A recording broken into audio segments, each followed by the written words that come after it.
Today's video, I want to talk about the Toronto Maple Leafs, a team that has definitely gotten off to a shaky start to the 2019-20 season, and obviously with Toronto being the center of hockey media, you're going to have people that overreact when they're doing well in a good way, and when they're kind of sliding a little bit, you're also going to have those people that overreact in a bad way, saying fire the coach, do this, do that, trade him.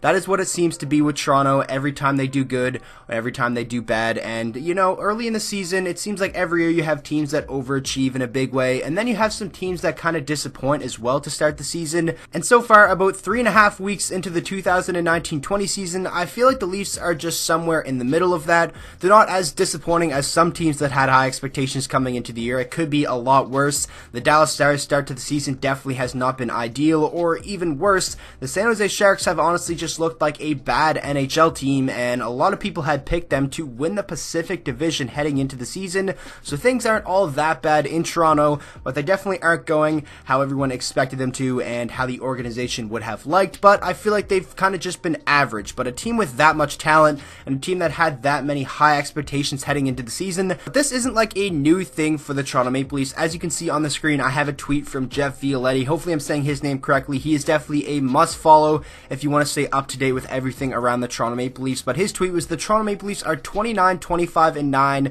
in the calendar year of 2019 over an 82-game pace. That's 87 points, 11 points shy of a playoff spot last season. So Toronto definitely has been struggling going back to like the last season and the start of 2019, and that is definitely not a good sign. And obviously there has been some injuries. They have yet to have Zach Hyman in the lineup this season, and love him or hate him, he definitely is a very, very important part to this Toronto Maple Leafs team. You also have Travis Dermott, who should be returning soon, and he's going to make a big help on that blue line.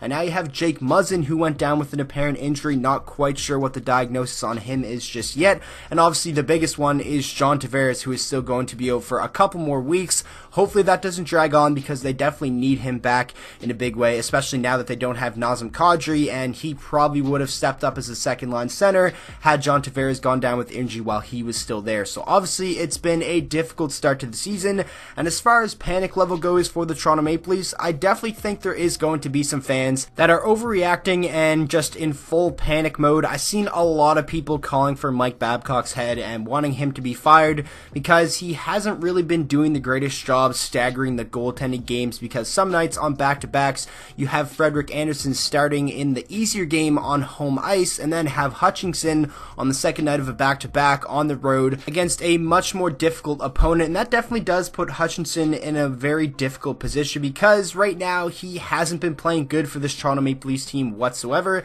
and I feel like when he's in net they kind of play like they have already lost the game, and that is definitely something that has to change. But Mike Babcock is going to do what Mike Babcock thinks is best for this Toronto Maple Leafs team. He's not really going to listen to anyone else. He's an old school coach. He's going to play the veterans out there if they're working harder than the young kids. We saw that in the playoffs against Boston in Game 7, where he really limited Austin Matthews' ice time, and I certainly didn't believe in that, because I thought Matthews was actually having a really good series, and him being the best player in that series, you have to have him on the ice when you're trying to score some goals. So sometimes I really do not agree with Mike Babcock's way of coaching this Toronto Maple Leafs team, but I would not go as far as saying he should be fired. Yes, maybe he should consider listening to some other people. Maybe Kyle Dubas should give him an earful, and then maybe he could try to change his coaching ways a little bit. But firing him, I definitely think that would be very extreme, and you never know, if they do continue to slide and this goes on through the month of November, then I definitely think we could start talking about Mike Babcock and his job being in jeopardy. But for right now,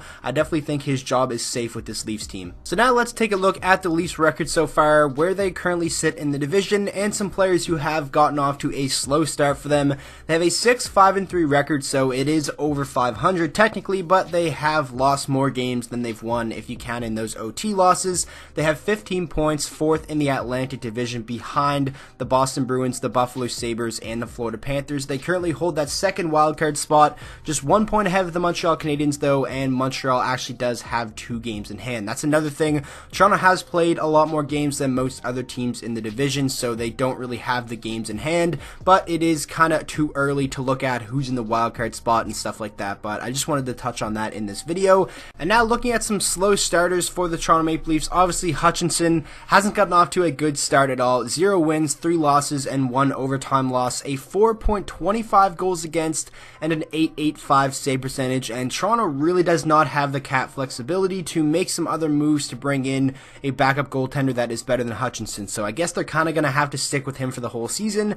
And then you have Tyson Barrie, the guy you brought in, trading away Nazem Kadri, and Kadri was like a heart and soul guy for this team, a very important player, but at the time of the trade, everybody kind of knew Tyson Barrie was going to bring a much needed force on that blue line, but he's not really a defensive juggernaut. He's not a guy you throw out there to shut down the opposing team's top line. He's a guy you want out there to move the puck, usually be in the offensive zone when he's on the ice, and put up numbers. But so far in 14 games, he has 0 goals and 5 assists for just 5 points, and obviously, like I said, when he's not putting up good offensive numbers, how valuable is he really, because he isn't the greatest defensive defenseman.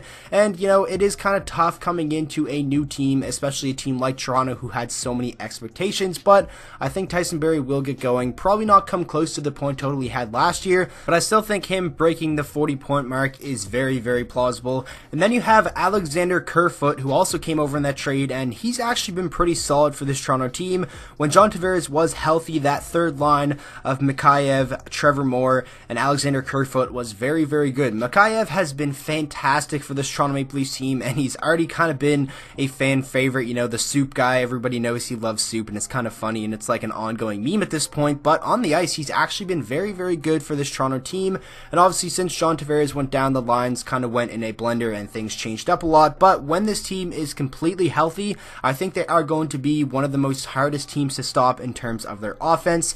And hopefully, when you bring back Travis Dermott, and then you have a healthy Jake Muzzin with Riley and Barrie and Ceci and those guys, you should have at least a defense that can hold their own. And I'm pretty sure Frederik Andersen is going to get better as the season goes on. He is known for not really having the greatest numbers in the month of October, so I definitely wouldn't worry about him just yet. But the biggest thing for me, in my opinion, for this team is just the backup goaltending. You have to get at least respectable numbers out of Michael Hutchinson for the remainder of the season, so that Frederik Andersen doesn't have to be relied upon so much throughout the regular season that come playoff time, he's kind of burnt out. And we've seen that a little bit, especially in last year's playoff series against the Boston Bruins. You really need to manage his games and really have him healthy and ready to go and 100% come playoff time if you want to have any chance of going deep in the East. Another thing I want to take a look at is where were the Toronto Maple Leafs at this time last year? Well, they had a record of 9-5 for 18 points, and Austin Matthews was insane to start the season last year. He was definitely one of the most dominant players in the league over the first 2 months. Obviously then cooled down a little bit, and then of course did go down with injury, which is unfortunate. But even though him and Marner are putting up decent offensive numbers, the amount of money those guys are making between the two, especially at 5-on-5, you need them to put up better numbers, because a lot of their points are coming on the power play, but you need these guys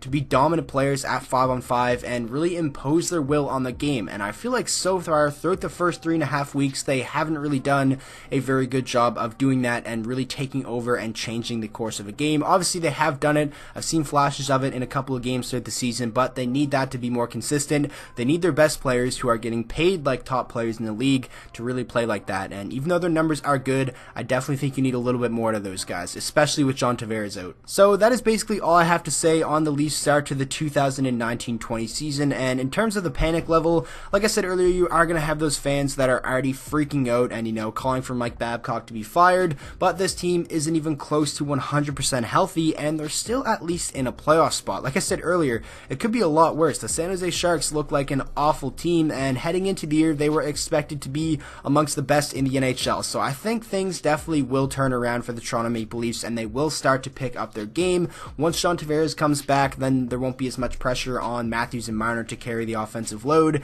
And then obviously, hopefully Jake Muzzin can stay healthy, because he's been very, very good for them to start the season. Tyson Barrie should turn it around, but like I said, the biggest thing is just backup goaltending. You need Freddie Andersen fresh and ready to go for the playoffs, because if you don't, things definitely could turn out like they have the past couple of years, especially if they meet up with the Bruins again. So that is going to wrap up today's video. I really hope you guys did enjoy, but make sure you guys do go and check out the community tab. I have numerous polls posted on there, so you guys can vote on the awards of the month. I did say a couple videos ago on the channel that I will be doing that, and that will be tomorrow's video, me giving out my awards of the month. You know, Coach of the Month, Player of the Month, which is basically the Hart Trophy, you know, the Vezina Trophy winner of the month, Norris, all that stuff. And I am also going to be featuring your guys' votes. So we're going to have who the subscribers think is obviously the defenseman of the month, and then mine for an example. So I think that should be a pretty fun video, and if you guys have not voted on that already, make sure you to go check that out on the community tab, drop your vote, and thank you guys so much for all the support on the channel lately. I really do appreciate it, and if you guys did enjoy today's video, please make sure to go down there, drop a like on it,